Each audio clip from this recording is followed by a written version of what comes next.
আমরা মুসলমান, আমার পয়গম্বরকে আমরা আমাদের জীবনের চাইতে বেশি ভালোবাসি, ঠিক কিনা? আল্লাহর হাবিব বলেছেন, লা ইউমিনু আহাদুকুম হাত্তা আকুনা আহাব্বা ইলাইহি মিন ওয়ালিদিহি ওয়া ওয়ালাদিহি ওয়ান নাসি আজমাইন।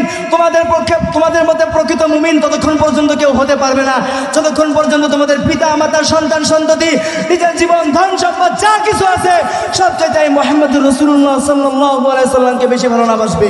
তাহলে একটু জবানটা উঁচু করে বলেন না, আমরা আমাদের রাসূলকে আমাদের জীবনের চাইতে বেশি ভালোবাসি কিনা?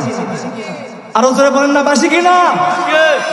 যেই সমস্ত কুলাঙ্গার নাস্তিক ইহুদির বাচ্চারা বলে আমার রাসূলের বিরুদ্ধে কথা বলে, আমরা ওই সমস্ত কুলাঙ্গারদেরকে বলতে চাই, এই সমস্ত নাস্তিক কুলাঙ্গার আমার রাসূলের বিরুদ্ধে কথা বলবে, আমার রাসূলকে নিয়ে কটূক্তি করবে, আমার রাসূলের সুন্নাতের বিরুদ্ধে কথা বলবে, আমরা ওই সমস্ত নাস্তিকদের বলতে চাই, আমরা মুসলমান নবীর উম্মত, আমরা প্রয়োজনে আমাদের জীবন দিব, যদি প্রয়োজন হয় আমরা আমাদের সঙ্গে ঘাম ধরাবো, যদি প্রয়োজন হয় ফাঁসির কাস্তে ঝুলবো, যদি প্রয়োজন হয় আমরা শহীদ হয়ে যাবো, কিন্তু এরপর আমরা আমাদের রাসূলের অপমান সহ্য করবো না। কথা বলেন ঠিক?